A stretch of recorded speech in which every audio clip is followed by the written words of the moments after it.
My matter is for the Minister for the Prevention of Family Violence. It is about the worryingly high incidence across Victoria of adolescent violence, especially within the home.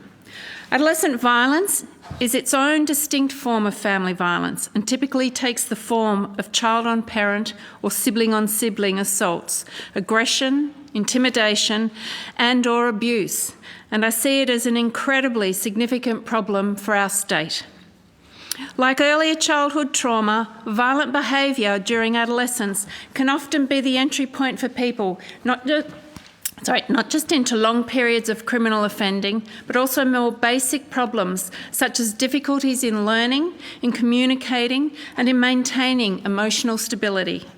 According to data held by the Children's Court, there were as many as 7,027 applications made for a family violence intervention order in Victoria between July 2014 and June 2019, in cases where the respondent was 19 years or younger.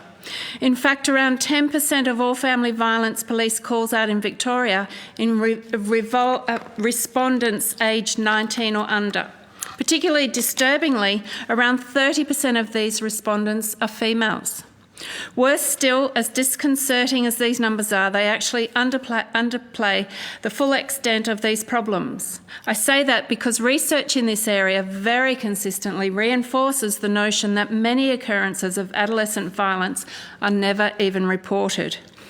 In turn, and as ANRO's recent and extensive Positive Interventions for Perpetrators of Adolescent Violence in the Home report outlines in considerable detail, there also remains a general lack of knowledge about adolescent violence as a specific phenomenon in its own right.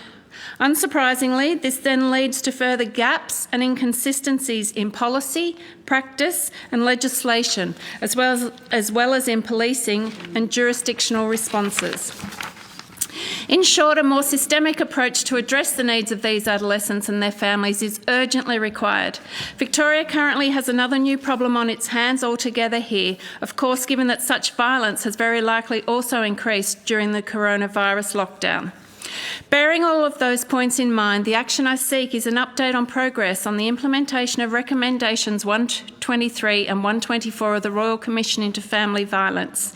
These are still outstanding recommendations related to adolescent violence from the Royal Commission. I would be grateful if, as part of that answer, the Minister could also indicate what other work and actions are currently being undertaken by the government specifically to reduce adolescent violence, especially through targeted early intervention strategies and funding.